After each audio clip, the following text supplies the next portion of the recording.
C'est cela l'essentiel.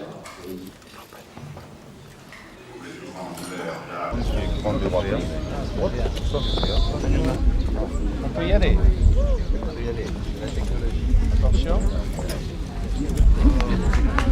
Voilà.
Ladies and gentlemen, the Prime Minister of the Grand Duchy of Luxembourg, Mr. Luc FRIEDEN.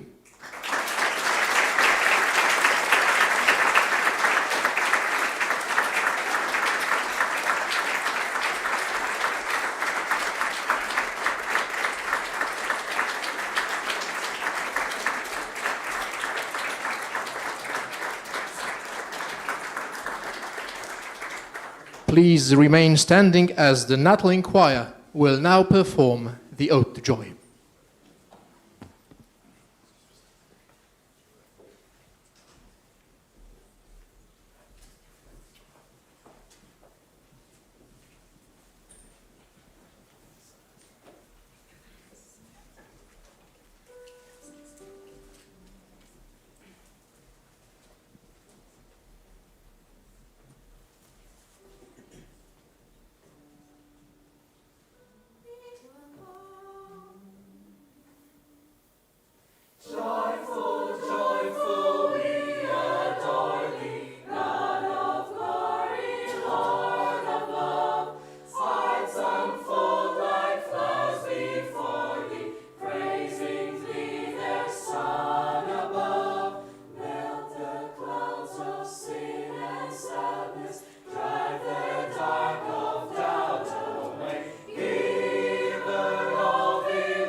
Thank you very much. Please do take your seats. And now I'd like to ask our host, Vice-Rector of the College of Europe, Mrs. Ewa Ośniecka-Tamecka, to welcome our guests. Madam Vice-Rector.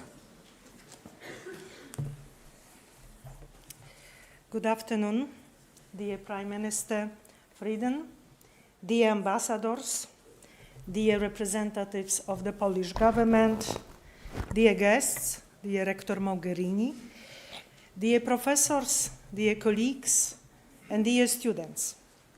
It is an honor and pleasure for me to welcome you all here today at the official opening of the academic year 2024-25 promotion of Jacques Delors.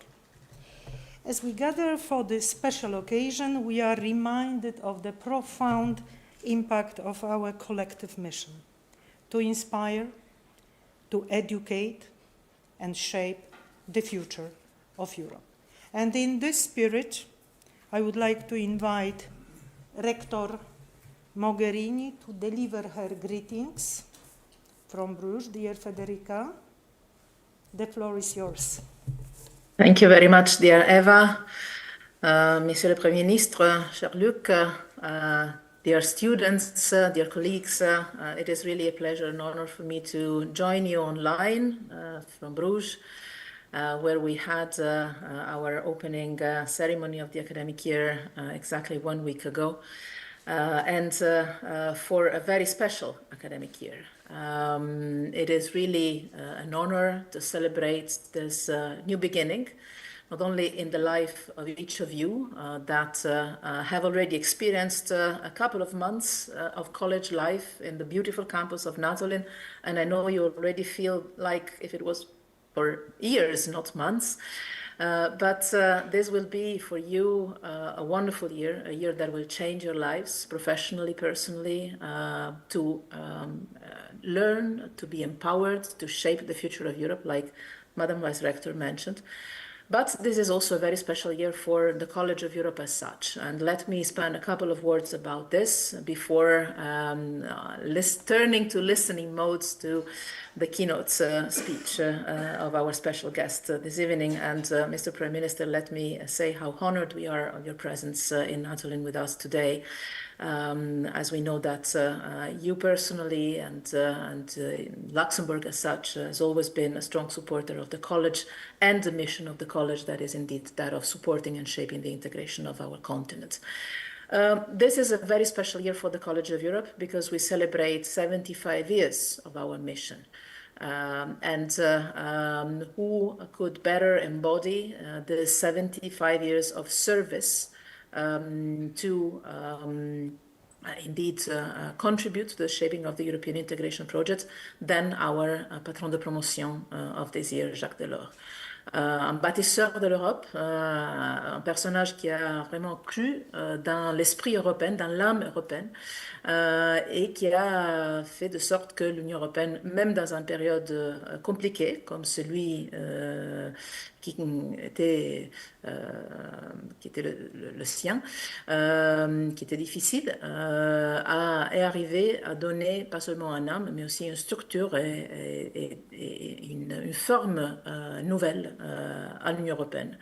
Everything that we know about the European Union of today, almost everything that we know, has been shaped or has been thought or has been started to be created by Jacques Delors when he was president of the European Commission.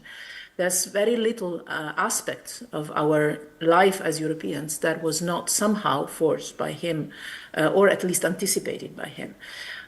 So what better patron than him to celebrate our 75 years, but also what better figure to accompany us in the very first academic year of our brand new third campus that we inaugurated in Tirana with the opening ceremony just 2 weeks ago, as Jacques Delors was the one that, as president of the Commission, cut the ribbon of the Natolin campus 30 years ago with a visionary idea of accompanying and supporting and preparing the big bang, the big wave of enlargement, I would say rather of reunification of our continent, putting the conditions on the educational side for many countries in the east and the center of our continent to join the European Union, but also, maybe most importantly, letting so many Western Europeans know the countries of Central and Eastern Europe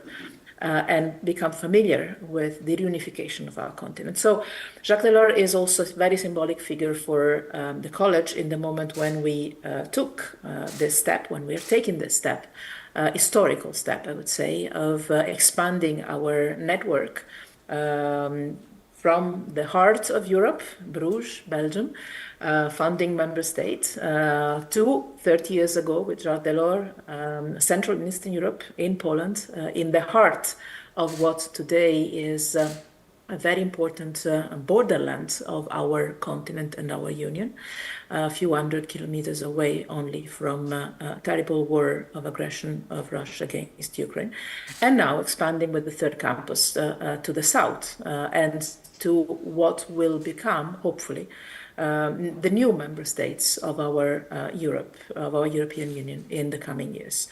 But it is also a very important year as we celebrate somehow the largest promotion. The Jacques Delors Promotion is, as of today, the largest that the college has experienced, with almost 500 students across the 3 campuses. And I believe that we can all be proud of having this expanded family that is embarking in this new academic year, in a very important year also for the European Union, as the hearings for the new commissioners have just started today, and as a new commission would start in the weeks to come.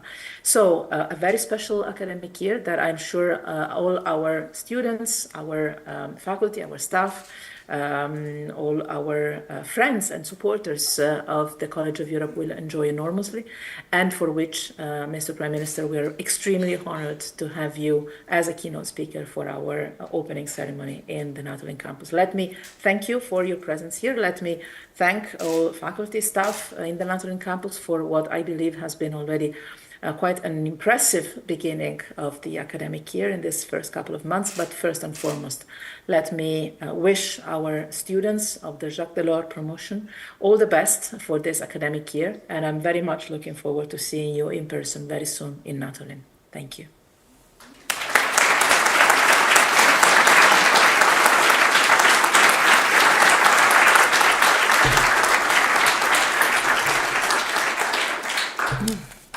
Thank you, dear Rector, dear Federica, for your message.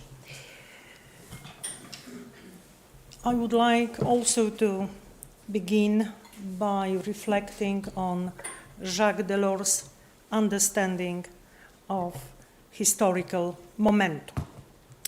Delors believed that Europe is shaped by recognizing critical junctures and responding with decisive actions, because anticipating the development of events, taking necessary steps is essential to meet the demands of the time and turning aspirations into reality.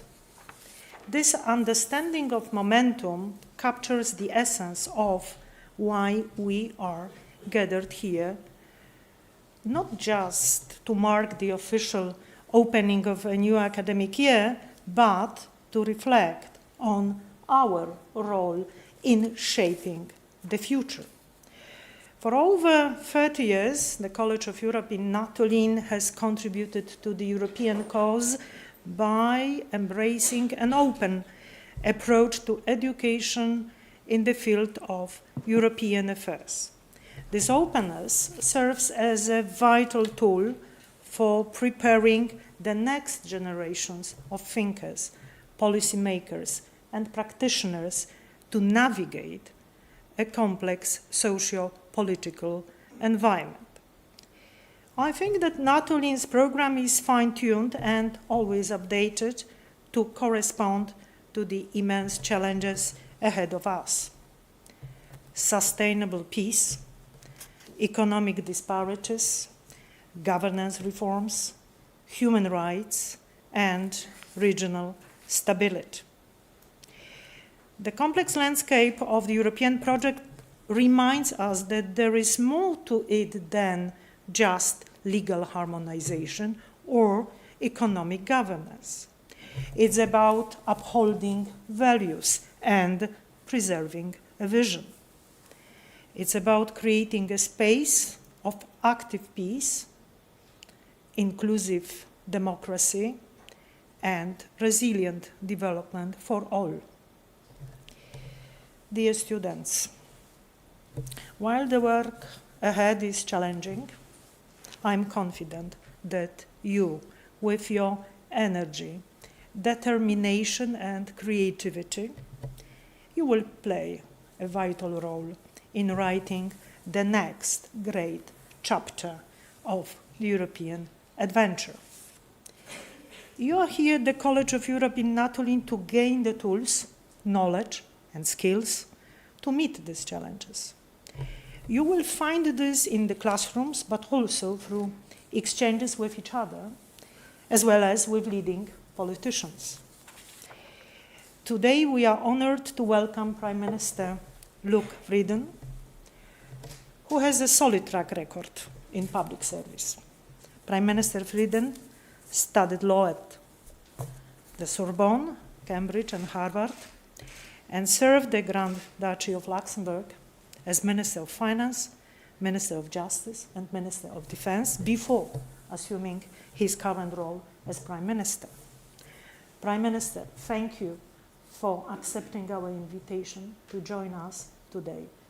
Prime Minister, the floor is yours.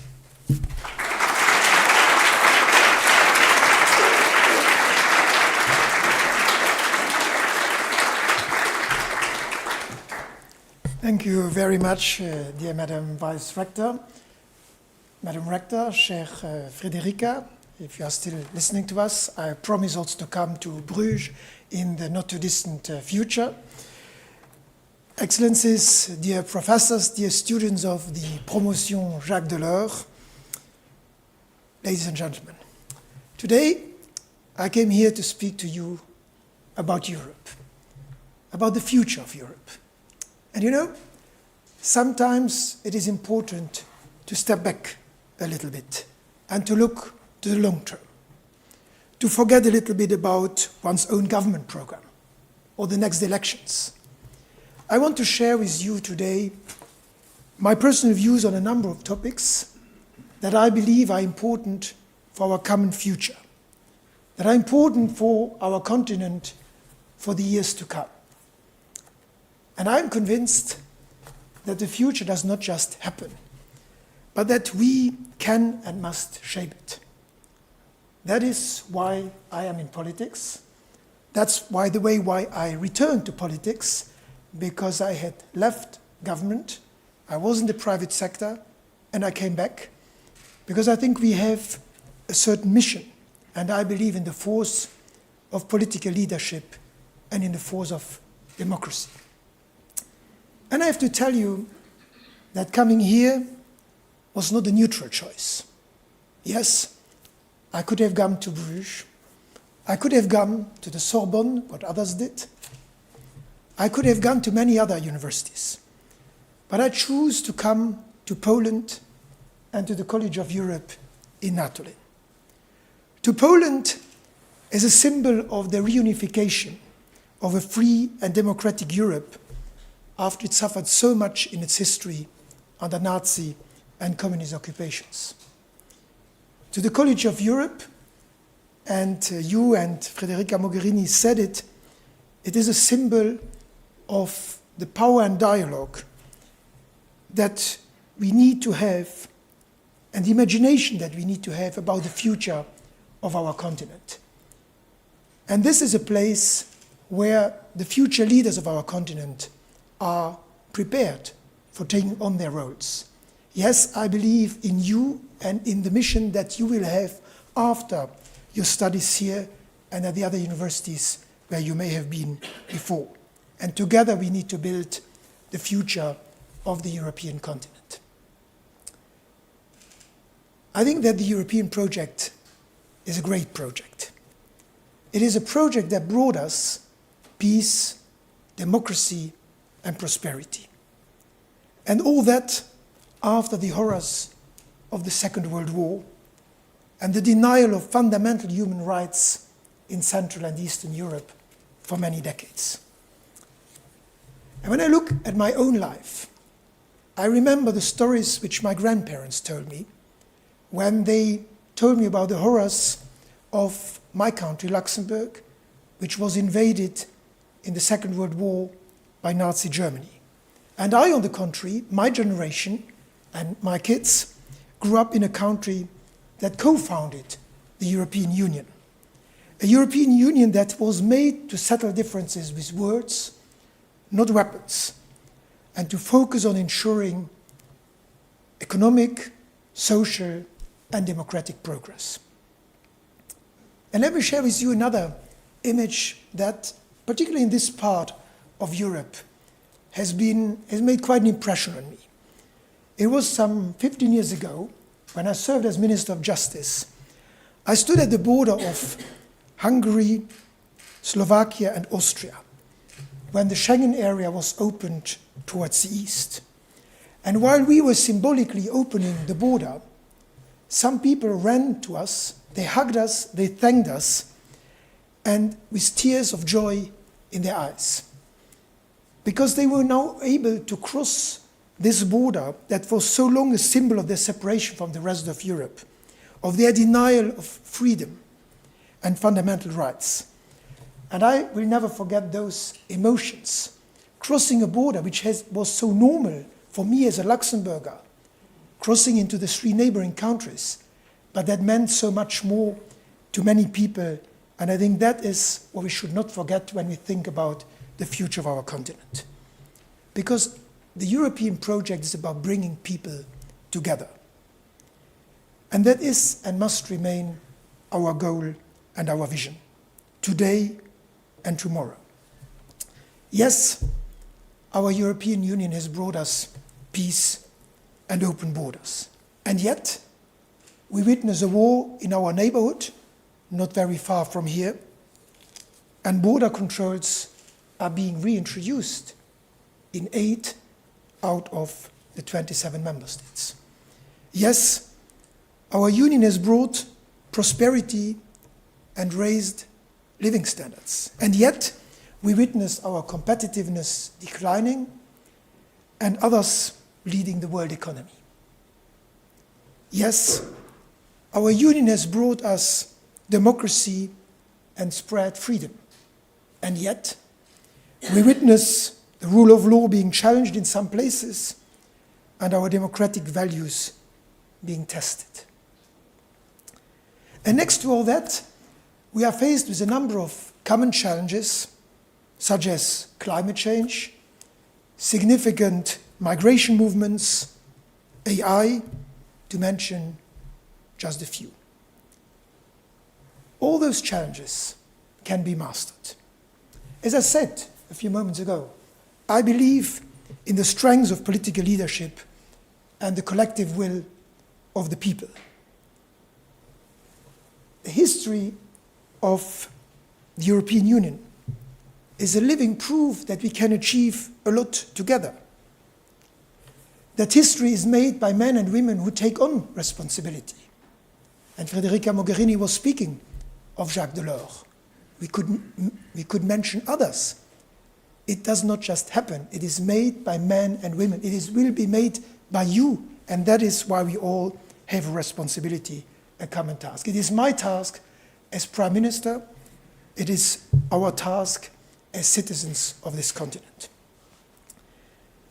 There are, of course, no easy answers to all the challenges I mentioned. But if I look at what we have achieved together, there is for me one simple truth. Countries trying to deal with those challenges on their own will not succeed. But together, we can do it. One such challenge where we must be united is defense. Russia's unacceptable invasion of Ukraine has been a wake-up call. Peace and the respect of the UN Charter principles cannot be taken for granted. We cannot give up, and we must not give up on international law. It is the strongest weapon for our nations, in particular for smaller nations. If we give up on it, we give into the supremacy of might over right, and it will be the power of the strongest that prevails. And that is simply something that we should not accept. We need institutions that encourage dialogue and democracy. And these institutions need to be backed by an ability to defend those principles. That is true in Ukraine, and that is true in other places as well. And that is why, in my personal view, we need to discuss the need for a European army. One that is fully integrated and interoperable with NATO, and a strong and indispensable partner to our North American allies. Together, we will be much stronger. Now I know that such a project has been tried in the 50s of the last century, and it failed. But the fact that it failed should be not a reason for us not to try again. Because the world in which we live today has changed, and so has the nature of the threats. If we do not start thinking about ways to organize our common defense, we will not be strong enough when we need to defend ourselves or our neighbors. And even if this will not be possible in the short term, to make such a big jump towards a European army, we can move forward step by step. At the beginning, we should try to go ahead with a coalition of the willing. A few countries that are ready to pool their sovereign rights to be more efficient in defense.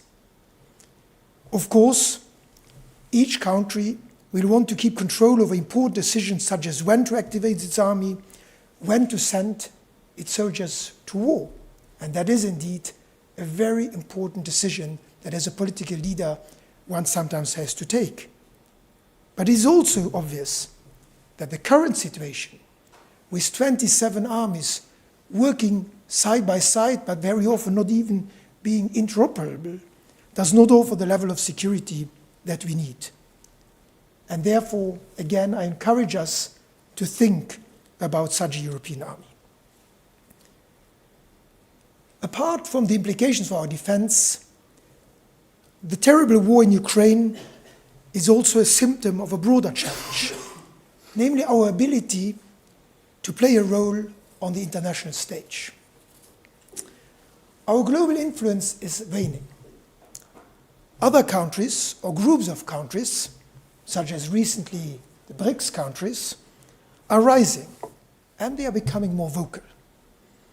Now and in the future, I'm convinced that the voice of Europe will only be heard if it is a common voice.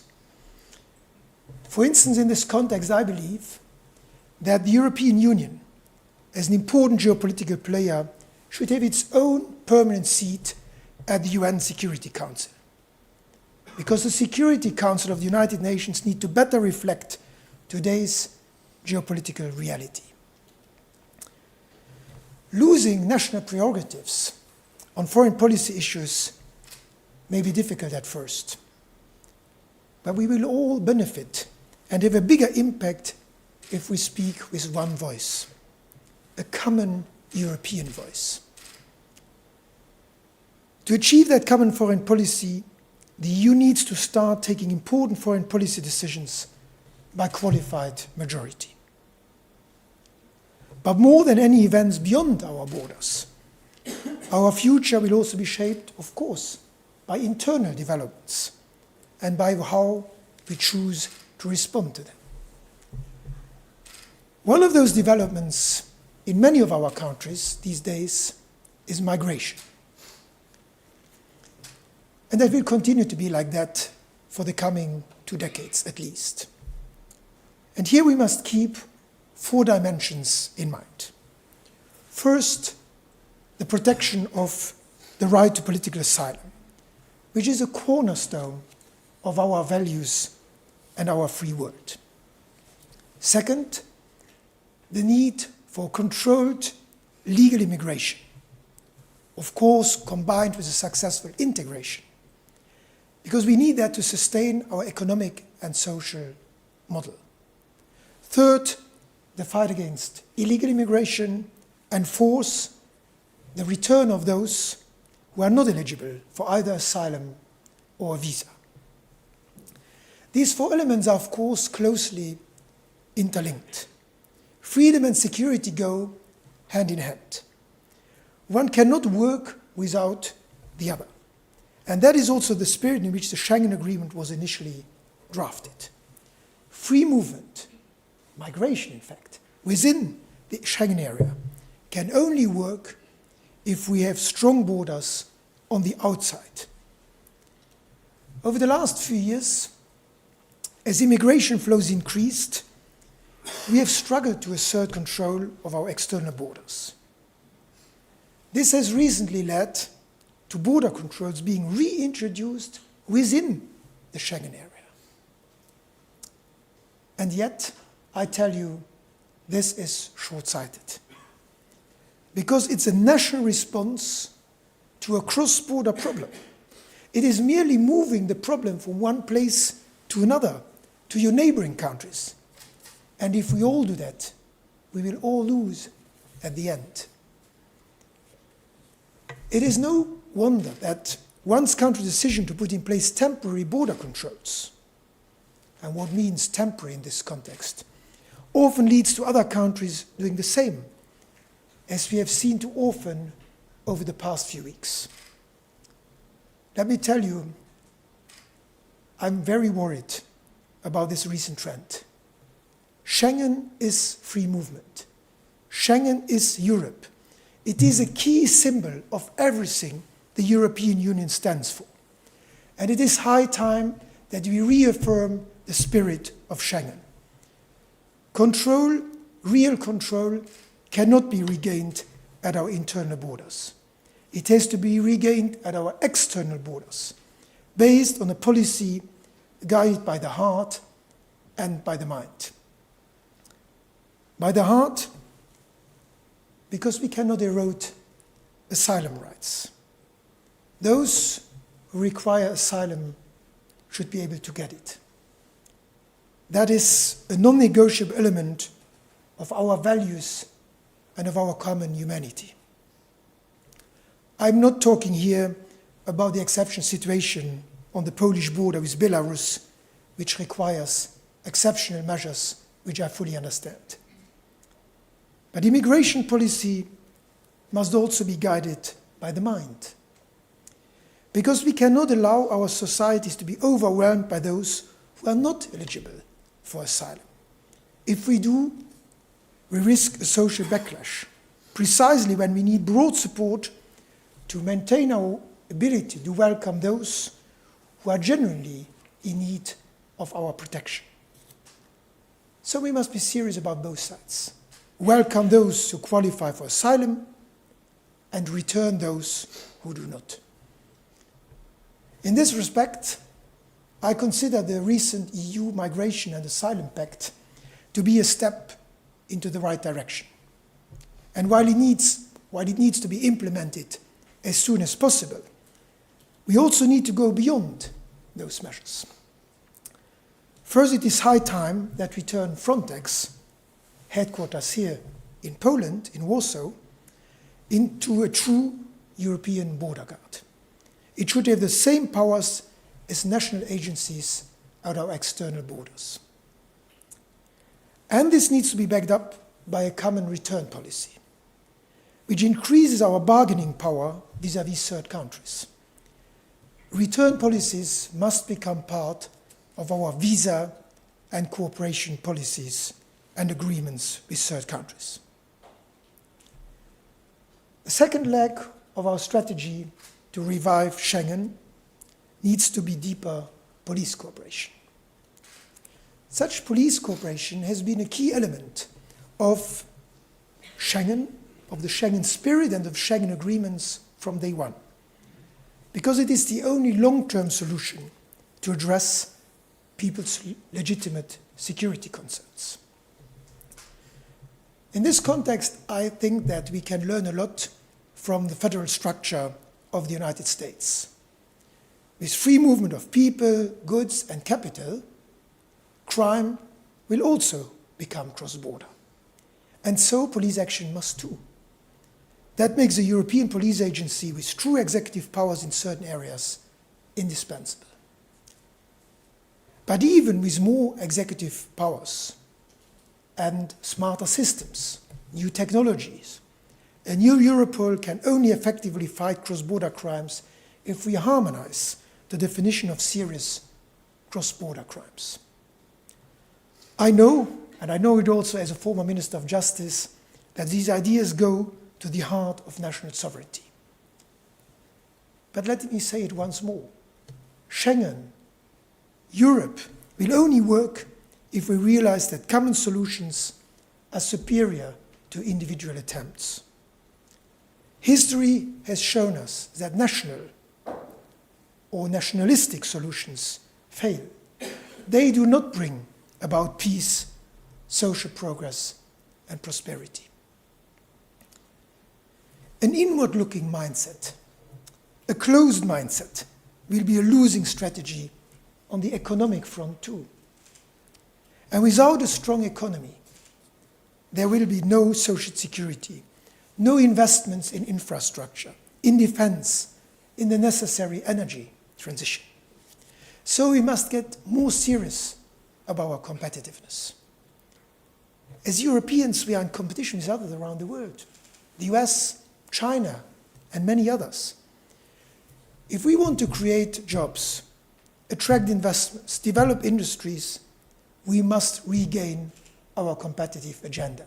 Not just this week at the European Council. It must be an agenda for the decades to come. And at the heart of these efforts must be the single market. Launched by leaders like Jacques Delors, which your promotion honors this year. Because a truly single market fosters more trade and cross-border services, which is beneficial for everyone. Unfortunately, the reality is far from a complete single market. And I observed that many times in the last few years when I served in the private sector. In fact, we even have a tendency in Europe to move backwards. There's a natural temptation to reintroduce small barriers to favor specific national interests.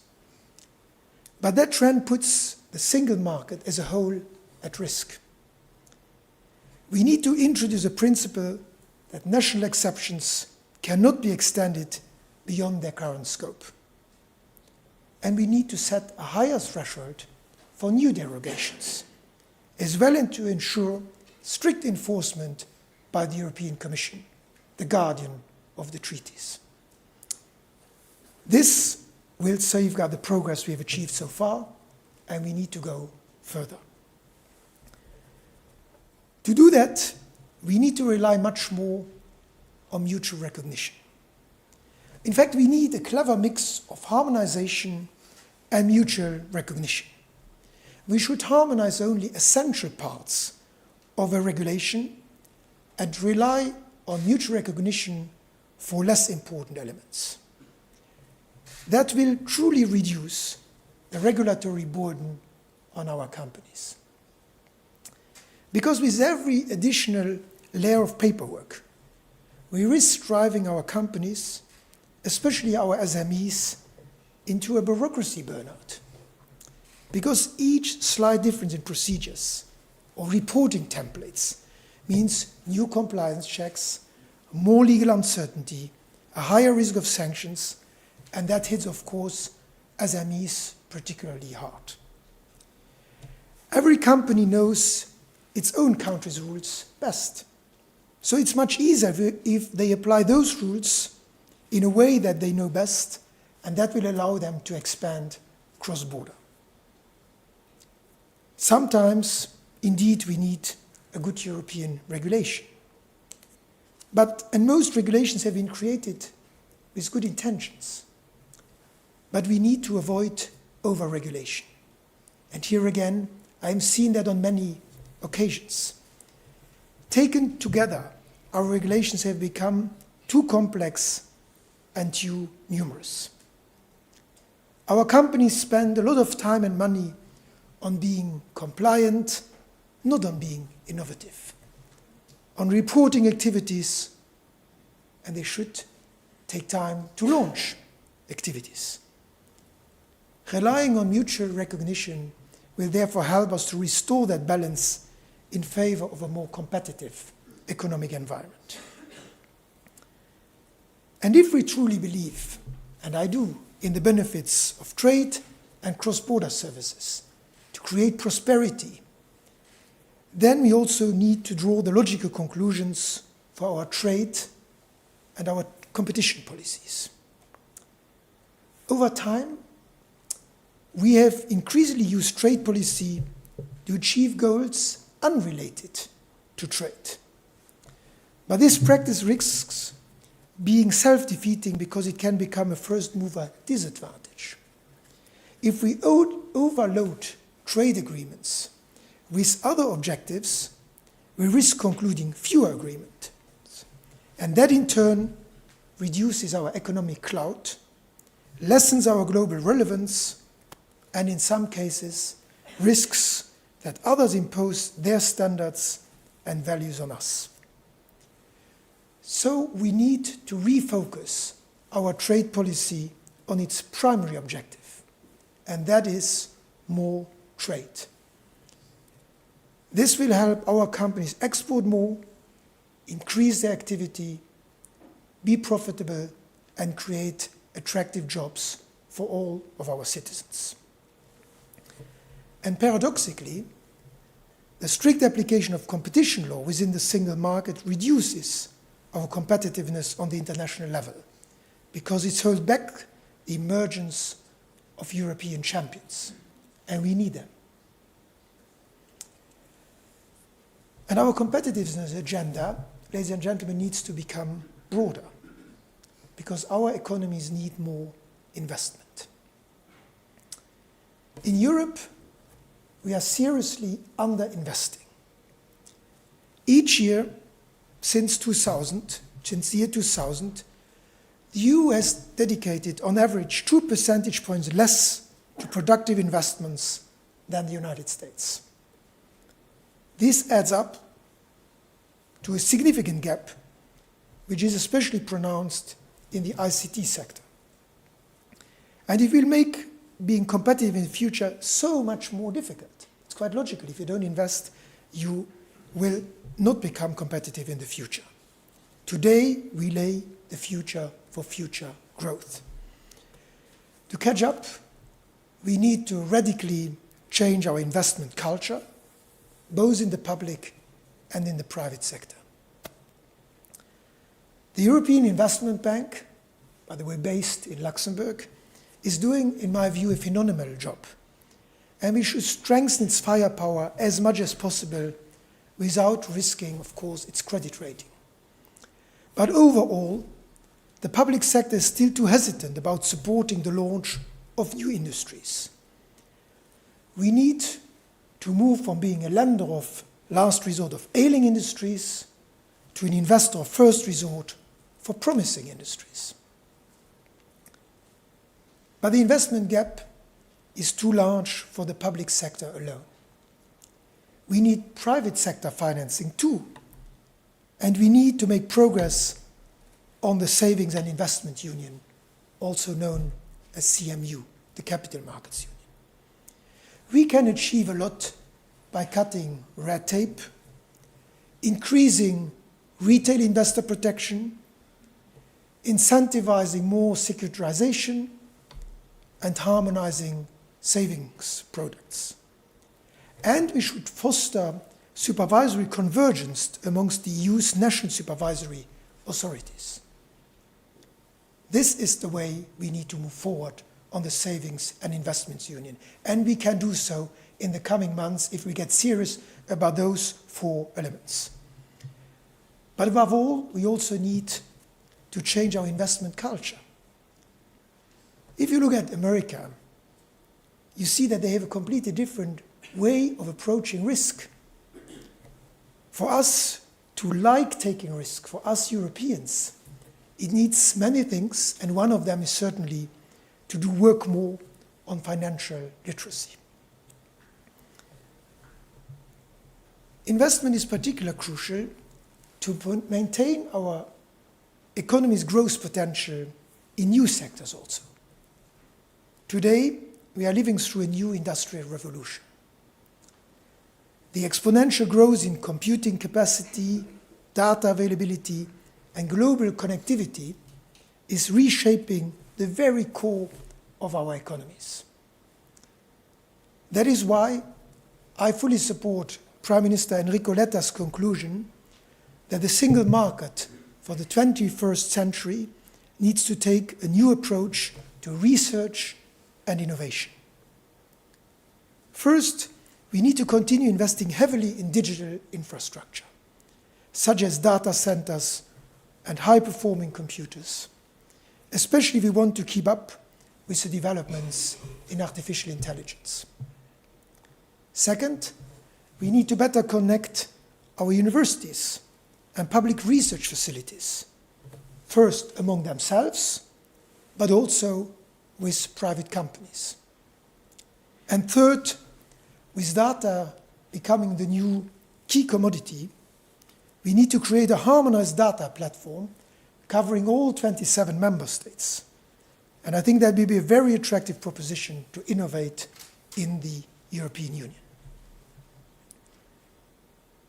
In addition to innovation, we need massive investment in our energy systems, because also that is very important to increase our competitiveness and many other policy priorities. It will lower prices for households and industries. It will reduce our dependencies, and we know how important that is. And it will help fight climate change, and that as well is very important. Revamping our entire energy system will be extremely hard. But it will be so much harder if we all try to do it individually. Look, in April this year, Portugal, and there may be Portuguese among you, they know it better, but I find that very impressive. Portugal met its entire electricity demand with renewable energy sources. And it has even more potential to grow its production. But to make that available to the rest of Europe, national energy networks need to be better connected. Solar panels in Portugal could thus help power Luxembourg. Hydrogen from the North Sea could help power Italy. Or wind farms in Sweden could help power Germany. But the switch to renewable energies and, above all, to an integrated network will require substantial financing. That is why we should consider time-bound joint public financing at the European level for this specific effort and create as many private sector investment opportunities as possible. Because in the end, it is our common interest to get this done and get it done quickly. And from that perspective, the energy transition is an opportunity that we should seize now. I fully support Mario Draghi's vision to use this moment to reindustrialize our continent and to reduce our dependencies. And it will also benefit the rest of the economy too. Luckily, the priorities identified before, less regulation, cheap green energy, and more public and private financing, are also needed to restore our industry's ability to compete with other economies around the world. And to bring all this together, we need a more ambitious industrial strategy that is fit for both the ecological transition and for the new geopolitical reality. On all the matters I discussed so far, Europe is, in my view, a necessity. On its own, no country will defend itself. No country will manage migration successfully. No country will be competitive alone. No country will succeed in the energy transition in the long term. When the sirens of national solutions call, we must remember the falseness of their songs. The answer must not be less Europe, but more. But Europe is so much more than a necessity. It is not a marriage of convenience, but a union of choice. A union among nations with different traditions and cultures. You know about that here at the College of Europe. But we share the same core values: democracy, freedom, human rights, rule of law, respect of minorities. Some nations may occasionally neglect these principles, but they are the foundation on which our continent has thrived over the past century, and that makes those values non-negotiable. The single market, the euro, Schengen, a common security are not ends in themselves. They are the means to achieve our objectives of peace, democracy, and prosperity. Europe is about you. Europe is about people who share the same values. So it's not some technical thing that some people invented. It's not just a treaty. That makes the European project unique, and that is why we must defend it. That is also why I call for more exchanges among students, artists, athletes, because I'm convinced that education, culture, sports are important building blocks for peaceful and enriching Europe. And when I recently visited the Olympic Games in Paris, I was impressed seeing Americans from very different states cheering Team USA. They brought together those from California and Texas and Mississippi. And maybe one day we need to be able to cheer also a Team Europe, because together we represent a lot in cultural terms, in economic terms, but above all in sharing the same values. More than a necessity then, the European Union becomes an ambition, an aspiration to uphold our common values. And that is why stable institutions are so important. Stable institutions that can guarantee democracy and the rule of law. And that is why such institutions are so important when we talk about EU membership and enlargement of the European Union. And yet, it is also true that we must speak about enlargement and think about enlargement from a strategic perspective. It is important that we do not leave a gap, a void that others exploit at our expense. We see this risk, for instance, in the Western Balkans, or in the recent days and weeks in Georgia and Moldova. Their domestic politics are divided by a fierce struggle between those who want to move towards Europe and those who want to move away from it. It is in our interest to support those who seek more cooperation with Europe.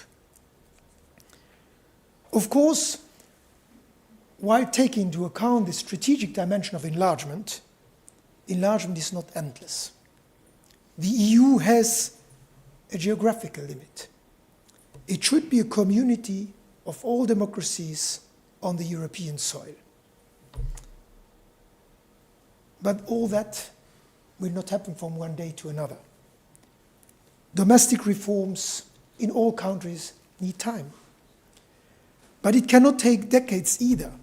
Otherwise, people in those countries get frustrated, and in some countries they are already today, and turn their back on us and join other blocs.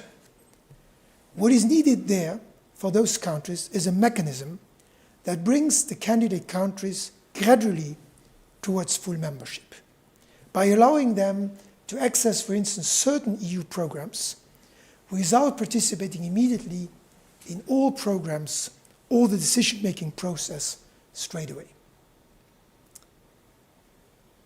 If we want to deliver on Europe as a necessity and live up to Europe as an ambition, as I described it, our decision-making needs an overhaul, especially if more and more countries join. Indeed, a Europe of 6 or 12 is different from a Europe of 30 or 32. Today, Europe often leaves the impression of being slow on taking decisions. A lack of consensus should not stand in the way of decisions. And that is why I believe that we should extend qualified majority voting to more policy areas. In politically sensitive areas, I could imagine a super qualified majority rather than unanimity. We would avoid thus that one single country blocks important decisions when there is a very broad consensus among all others. If we cannot address all those big challenges, and above all address them quickly, then our political systems lose its credibility. We risk our European project and democracy itself. Therefore, I want to revive the idea of a Europe of multiple speeds, of concentric circuits, i.e. of different levels of integration. Countries could join at a given level at their own pace whenever they feel ready and fulfill the necessary conditions. At the core, we would have a smaller group of countries that are highly integrated with some elements of a federal structure, such as the euro, Schengen, a common foreign policy, a common army. A second circle would be for those who merely want a close economic cooperation, a kind of a free trade area. A third circle would include all candidate countries and give them more of a perspective to join the European Union than today's waiting room does, which often leaves them in the limbo for far too long. And then a fourth circle would be for those who do not wish to be members of the European Union, but where obviously cooperation is important in some areas. I think of countries such as the United Kingdom or Switzerland. Dear students, dear professors, today it is our duty to shape the future, to take a long-term vision for our continent, to think beyond the next European elections and the incoming Commission. But today we lay the groundwork for the future. We need to be bold to prepare the future of this European Union, to reaffirm our values and strengthen our position in a changing international context. Bold enough to review the manner how we make our decisions and govern our European Union. Our predecessors were quite bold when they created the European Community of Steel and Coal. They, like Jacques Delors, were bold when they imagined the single market. We were bold when we created Schengen, launched the euro, and reunited the democratic Europe after the fall of the Iron Curtain. None of this was preordained. History did not just happen. It was made by great European leaders, made by the millions in Eastern Europe and Central Europe who marched to join this common adventure. There was nothing certain about the European Union. The future does not just happen. We make it happen. And now it is our time to act. And this is a challenge for you, for me, for all European citizens. To act, to dare, to be bold, because we can make the future better. And together we must and we will make it better. Long live Europe, vive l'Europe, vive Europa. Thank you.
Bravo.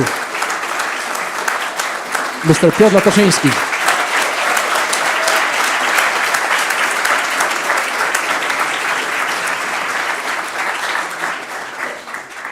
Thank you very much, Prime Minister. Ladies and gentlemen, you have just enjoyed the remarkable artistry of Frédéric Chopin's Polonaise in A flat major, opus 53rd, known in French as Polonaise Heroique, Heroic Polonaise, which is beautifully interpreted by Mr. Piotr Latoszyński. Now I am pleased to hand the floor over to the Bruges student community, represented tonight by Marta Vázquez Lerena. Dear Vice-Rector, dear staff, and dear fellow students from Natolin and Tirana, a very warm welcome to this new academic year from the lovely and often rainy city of Bruges. Whether you're studying in the historic halls of Natolin or you're making history as the very first promotion in Tirana, we're all starting this exciting journey together at the College of Europe.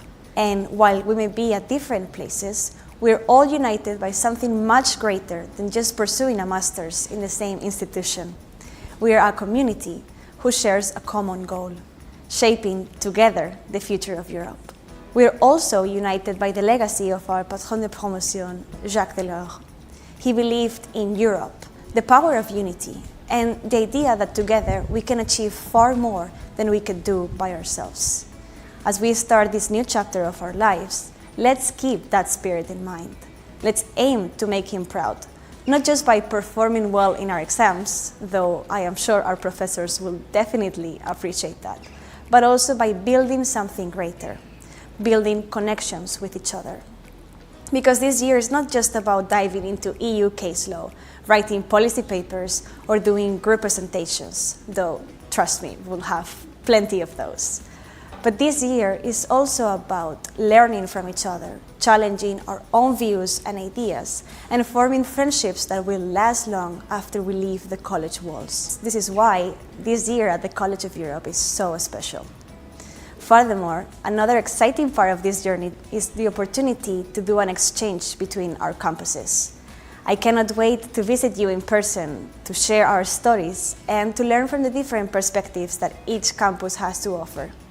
And of course, when you come here to Bruges, we will be more than happy to welcome you at our bar, the Delorium, that magical place where EU affairs meet Belgian beer and where ideas flow almost as freely as our local beer, the Bruges Sot.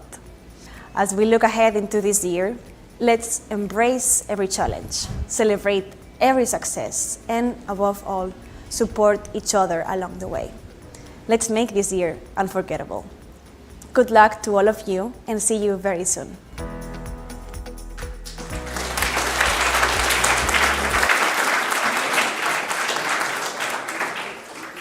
Thank you very much. And now, ladies and gentlemen, please put your hands together for our dear Natolin Choir with Be the Change, a song from the repertoire of Justice Choir, the lyrics of which were inspired by the ideas of Mahatma Gandhi.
Be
Our dear Natolin Choir, bravo. I am now pleased to invite the General Coordinator of Student Representatives, Dana Rigné-Taillard, to speak on behalf of the students of Jacques Delors Promotion 2024-25 at the College of Europe in Natolin.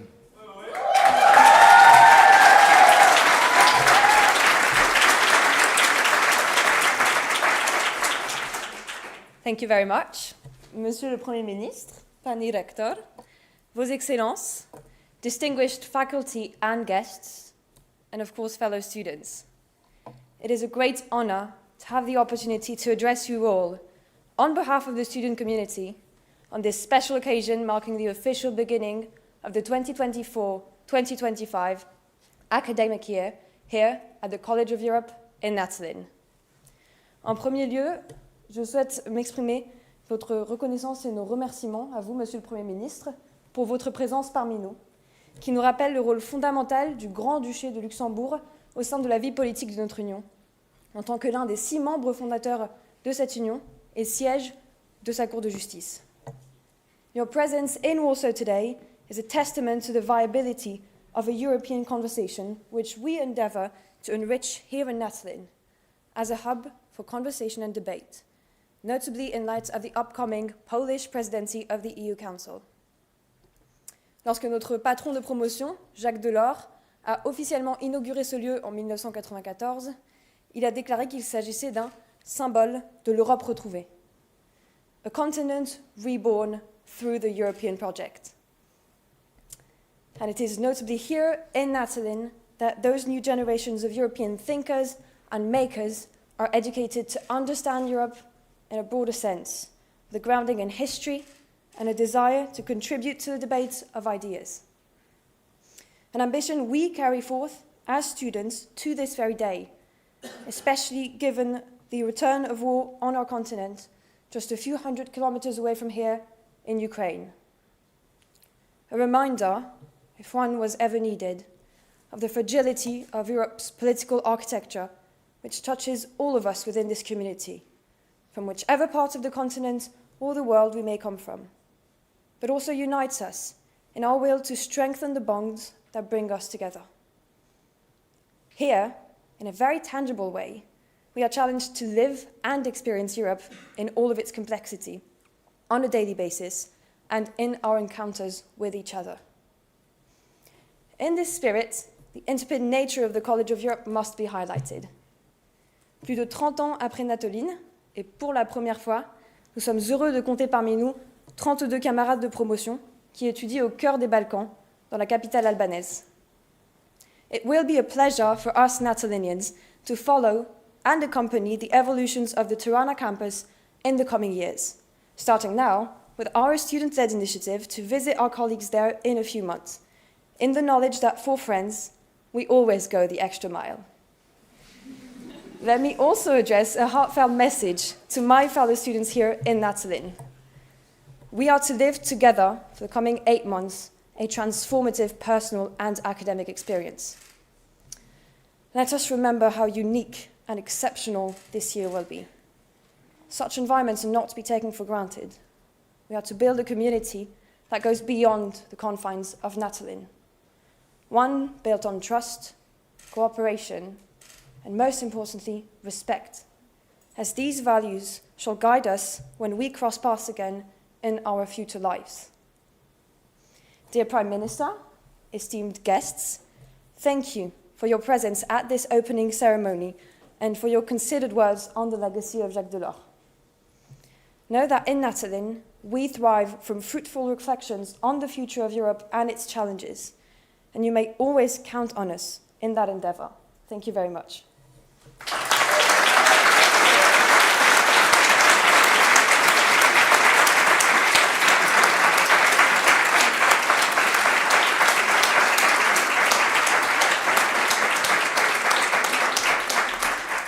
Thank you very much, Dana. While we're young, let us rejoice, singing out in gleeful tones, after youth's delightful frolic and old age so melancholic, earth will cover our bones. Long live our academy, teachers whom we cherish, Long live all the graduates and the undergraduates, ever may they flourish. This was Mark Sugar's interpretation of the Latin lyrics of the famous academic anthem Gaudeamus Igitur. Ladies and gentlemen, the Natolin Choir.